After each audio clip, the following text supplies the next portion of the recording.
4,000 करोड़। क्या आपने कभी सोचा है सिर्फ एक फिल्म के 2 भागों पर इतनी बड़ी रकम खर्च हो सकती है?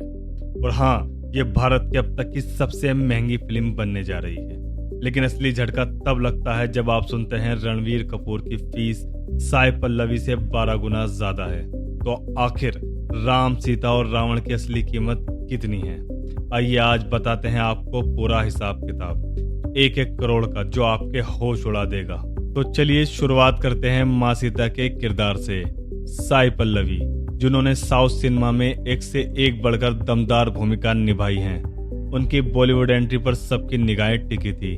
रिपोर्ट्स बताती हैं कि उन्होंने रामायण के दोनों पार्ट्स के लिए 12 करोड़ रुपए साइन किए हैं, यानी हर पार्ट के लिए 6-6 करोड़ रुपए।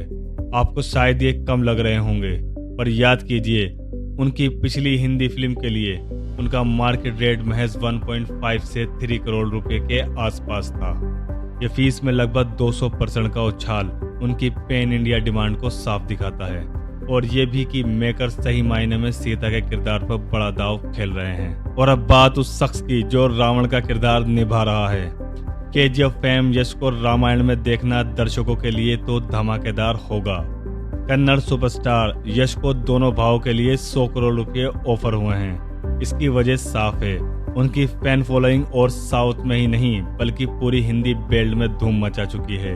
इसके अलावा वो खुद एक प्रोड्यूसर भी हैं, इसका मतलब है फीस में हिस्सेदारी के साथ साथ प्रॉफिट शेयर भी। कुछ रिपोर्ट्स तो यहाँ तक कहती है कि अगर बॉक्स ऑफिस पर फिल्म 2000 करोड़ का आंकड़ा पार कर गई तो यश की कमाई लगभग 150 करोड़ रुपए तक जा सकती है। ये वाकई एक खतरनाक कैलकुलेशन है, लेकिन यश के स्टारडम के लिए बिल्कुल फिट बैठती है। इतनी भारी भरकम रकम सुनकर आपका दिमाग चकरा गया होगा, तो अभी फास्ट फॉरवर्ड मत कीजिएगा। राम यानी रणवीर का नंबर आना अभी बाकी है। और हाँ, चैनल को तुरंत सब्सक्राइब कर लीजिए ताकि रामायण के हर अपडेट पर आप सबसे पहले पहुंचे। आखिर में बात करते हैं राम की। रणवीर कपूर ने रामायण के दोनों पार्ट्स के लिए 150 करोड़ रुपए कमाए हैं, यानी 75 करोड़ रुपए प्रति फिल्म। ये उनके करियर की अब तक की सबसे बड़ी फीस है। ब्रह्मास्त्र में उन्होंने 35 से 40 करोड़ रुपए लिए थे, एनिमल में 70 करोड़ रुपए तक पहुंचे, लेकिन यहाँ तो वह 75 करोड़ के आंकड़े को भी पार कर चुके हैं। मेकर्स ने उन्हें इसलिए चुना क्योंकि रणवीर की आंखों में वो इनोसेंस है जो रामचरित के लिए बहुत जरूरी है।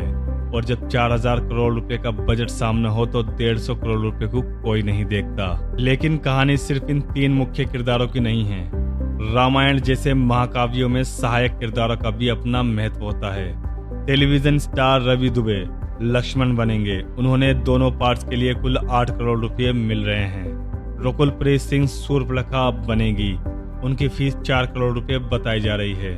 और गदर 2 की बम्पर सफलता के बाद सनी देओल हनुमान की भूमिका में दिखेंगे। उनकी फीस 45 करोड़ रुपए बताई जा रही है। इन नंबरों को जोड़िए और ये समझ आ जाएगा कि 4000 करोड़ रुपए का बजट सिर्फ वीएफएक्स या विदेशी लोकेशन पर नहीं बल्कि स्टार पावर पर भी जमकर खर्च हो रहा है। तो बात आती है, ये 4000 करोड़ रुपए आखिर कहाँ जा रहे हैं?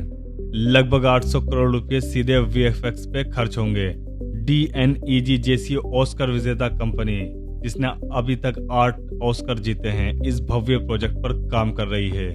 600 करोड़ रुपए सेट डिजाइन, कॉस्ट्यूम और आर्ट डायरेक्शन के लिए रखे गए हैं ताकि हर दृश्य विशाल और प्रमाणिक लगे। 400 करोड़ रुपए मार्केटिंग और प्रिंट कास्ट के लिए हैं।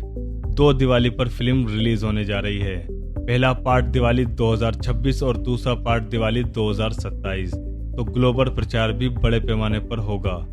1200 करोड़ रुपए स्टार फीस टेक्निकल क्रू के लिए हैं। इसमें रणवीर और यश की फीस ही लगभग 250 करोड़ रुपए है। बाकी 1000 करोड़ रुपए से ज्यादा कंटिजेंसी, इंश्योरेंस और फाइनेंस कास्ट के लिए रखे गए हैं, जो ऐसे बड़े प्रोजेक्ट के लिए बहुत जरूरी होते हैं। ये आंकड़े बेशक अनऑफिशियल हैं, लेकिन मेकर्स ने ट्रेंड को हिट दिया है। अगर दोनों पार्ट्स ने 3000 करोड़ रुपए भी कमाए तो प्रोजेक्ट मुनाफे में आ जाएगा, क्योंकि सैटेलाइट, म्यूजिक और डिजिटल राइट्स पहले ही 1800 करोड़ रुपए के करीब बिक चुके हैं। तो ये थी पूरी स्टार कास्ट की फीस का लेखा जोखा। रणवीर 150 करोड़, यश 100 करोड़, साई पल्लवी 12 करोड़ और सपोर्टिंग स्टार्स मिलाकर 30 करोड़ रुपए से ऊपर। क्या आपको लगता है कि ये फिल्म 4000 करोड़ रुपए वसूल कर पाएगी? कमेंट्स में बताइए, आपकी नज़र में ये बजट जायज़ है या जुनून। और हाँ, अगर आप रामायण के ही नहीं बॉलीवुड के हर बड़े अपडेट पर सबसे पहले पहुंचना चाहते हैं तो बेल आइकन दबाना बिल्कुल ना भूलें। मिलते हैं अगले ब्लॉकबस्टर स्कोप पर, तब तक के लिए गुड नाइट।